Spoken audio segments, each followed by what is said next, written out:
I'm here in Mexico City, in the neighborhood of Polanco. It's an amazing, luscious green area with amazing places to walk, eat, and shop. I stumbled upon a yoga studio, Agura Lucis, home of the Kinam methodology that comes from the Toltec culture and cosmology. Now it may look like yoga, and some are calling it Toltec yoga, but it would not be completely proper to call it yoga. But if you refer to it as Toltec yoga, no harm done. I had the pleasure of sitting down with Alejandra, a co-founder of the Kinam methodology, where we were able to discuss the practice of Kinam and also better understand the philosophies of the Toltec ways. Without further ado, Alejandra Cobo. So Kinam is a path, is the path of the warrior, is the path of the Toltec, and it has many limbs, like we said. So the path that I'm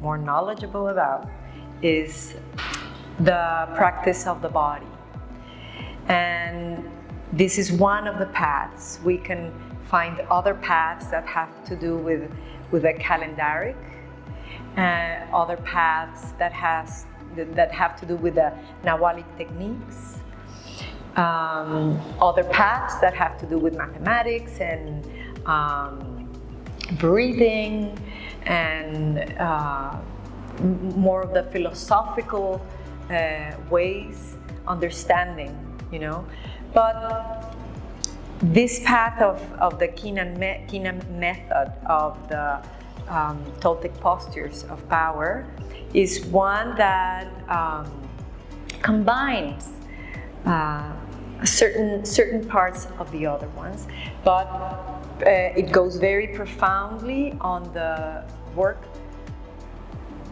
of the tonal, that it's called. It's the 4 vehicles that conforms ourself. That is the body, the physical body, the mind,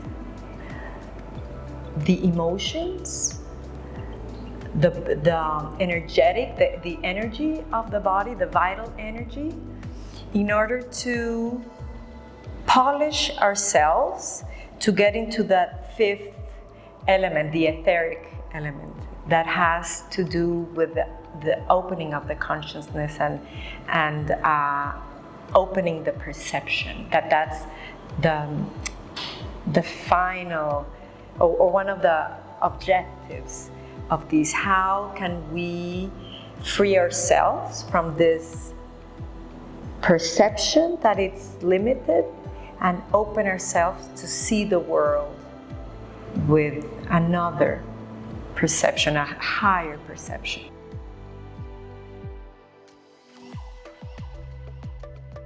Everybody has a truthness of their reality, but it's this possibility that connects us with our true selves.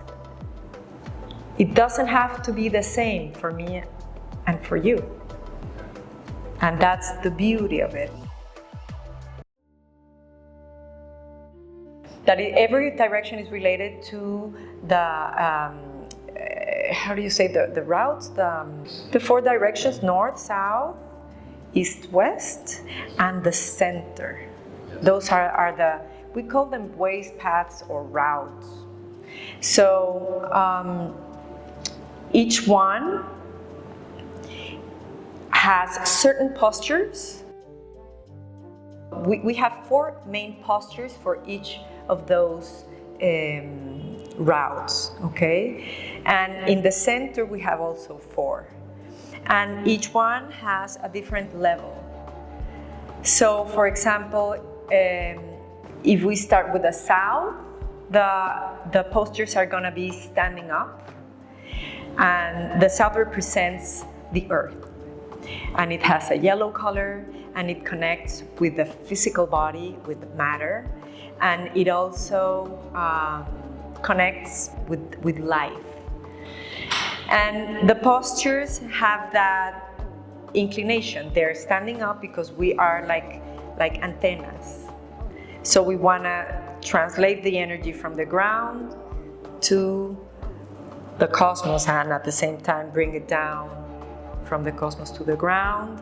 And all the postures represent the way that we are growing.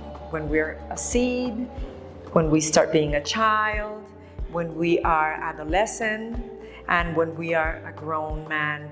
In the last posture, the Tlameme, that it's the one that holds the community. So there's also levels there. It's all very fractal.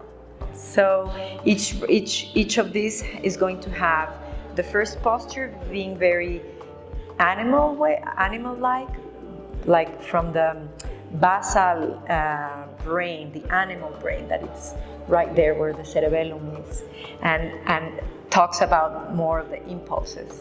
And then the second posture will talk more about me as a self, as an individual, what I'm finding out about myself. And then the third one will have to do with the community and all that sense of how my actions have a repercussion on the community. And the third one is going to always to have to do with the Nahual, with that sense of knowing that there is something more that I can become. It's different because the power was not regarded by money or by status or by strength, but the power was the inner work. That was where the power was.